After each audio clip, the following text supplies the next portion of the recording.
La croqueuse de livres.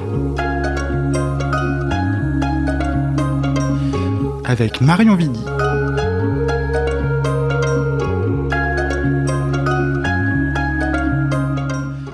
Bonjour à toutes et à tous et bienvenue dans cette émission. Je suis Marion, la croqueuse de livres, et je suis ici pour partager avec vous mes lectures, mes avis, mes ressentis, en espérant vous donner l'envie de lire, tout simplement. Aujourd'hui, nous allons aborder le sujet du racisme.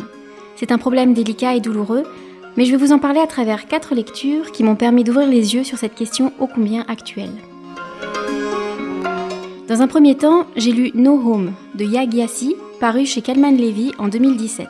L'histoire se passe au Ghana au XVIIIe siècle. À l'aube de la traite des Noirs, Efia et Essie naissent dans 2 tribus ennemies. Elles ignorent qu'un lien très profond les unit, si profond qu'il enchevêtrera les vies de leurs descendants. No Home, c'est une formidable fresque familiale qui prend racine au XVIIIe siècle et continue jusqu'à notre époque. Le panel des personnages montre un travail d'imagination colossal, les recherches historiques et ethnologiques sont précises et font preuve de la détermination de Yaa Gyasi. Dans ces pages, on sent son besoin de vérité, son besoin de révéler les faits et d'exposer un autre point de vue de l'histoire. Elle redistribue froidement les torts à chacun. Ce n'est pas les gentils contre les méchants. Ici, les Anglais, les Américains et les Ghanéens sont tous cruels, tous coupables. Même si c'est un récit de fiction, cette histoire est une sorte de témoignage. Il aide à vraiment comprendre comment les faits passés ont une forte influence sur ce qu'il se passe encore de nos jours et explique pourquoi il y a encore des violences et des injustices contre les minorités. L'esclavage est aboli depuis longtemps, certes, mais grâce à No Home, on comprend les traces indélébiles qu'il a laissées chez cette population déracinée, maltraitée et mésestimée.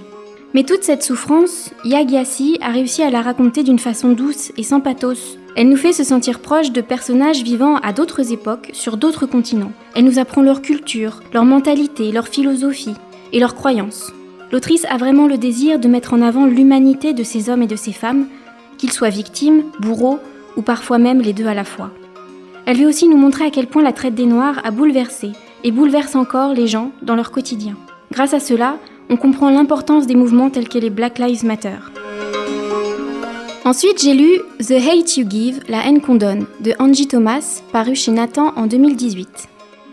Ce roman raconte l'histoire de Star, 16 ans, qui vit dans un quartier difficile, entre guerre de gangs et descente de police. Un soir, alors qu'elle rentre tranquillement d'une fête avec un ami, un policier blanc les interpelle sans raison.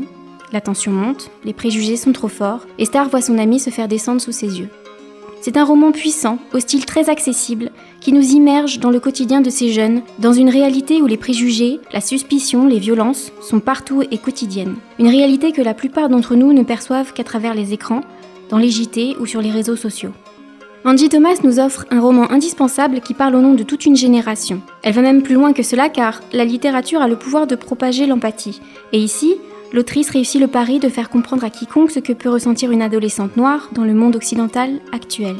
Ici, on nous parle d'une lycéenne américaine, mais le parallèle avec les jeunes des cités françaises est facile à faire puisque ce problème reste le même où qu'on soit. Et cela, je l'ai compris encore un peu plus en lisant Ici n'est plus ici, de Tommy Orange, paru chez Albin Michel en 2019. Alors que le grand powwow d'Auckland approche, le destin de 12 Indiens et Indiennes converge. C'est un premier roman percutant sur l'identité des Amérindiens, ce peuple jadis massacré, placé dans des réserves ensuite, et ignoré encore aujourd'hui par les gouvernements. Ce roman, c'est un cri de rage contre l'aveuglement et le tabou qui pèsent sur ces personnes et cette culture.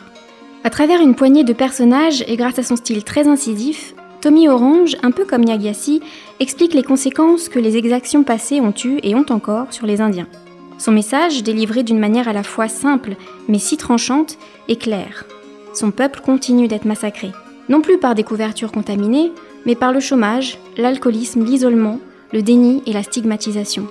Grâce à cette lecture, on comprend parfaitement que les génocides et les maltraitances faites à un peuple ont des impacts sur des générations entières. À la différence de No Home, où Yaa Gyasi travaille sur le temps, ici, Tommy Orange réfléchit sur les lieux. Passer des plaines aux réserves pour ensuite se retrouver dans les villes, il interroge la relation des Indiens à leur milieu et tout ce que la vie citadine apporte d'anonymat, de regroupement et d'isolement, et ce que cela a produit sur leur communauté. Le point de vue et les revendications de Tommy Orange, sa manière de manier les mots aussi, sont très touchantes. C'est un auteur d'une grande qualité qui œuvrera certainement beaucoup pour les Indiens et la littérature.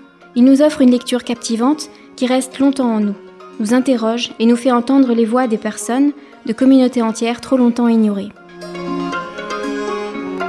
Et pour finir, je vais vous parler non pas d'un roman, mais d'un essai écrit par Rennie Edo Lodge. Le racisme est un problème de blanc, paru aux éditions Autrement en 2018. En 2014, Rennie Edo Lodge, étudiante britannique, poste un article sur son blog en expliquant qu'à partir de maintenant, elle ne parlerait plus de racisme avec les blancs. Elle ne supporte plus la frustration que provoquent ces discussions et elle s'est faite une raison. Les blancs ne comprennent pas ce que c'est d'être noir. Sauf que depuis ce jour, elle ne fait que cela, parler de racisme avec tout le monde. Ce billet a soulevé tellement de questions autour d'elle, et par propagation, dans son pays et dans le monde, qu'elle a écrit ce livre et est devenue une sorte d'ambassadrice pour la lutte contre le racisme. Et ce livre accompagne parfaitement les 3 lectures que je viens de vous présenter, car il résonne avec elle tout en ancrant leurs arguments et leurs revendications de façon très concrète. Le racisme est un problème de blanc est une lecture fondamentale pour comprendre les rouages du racisme aujourd'hui.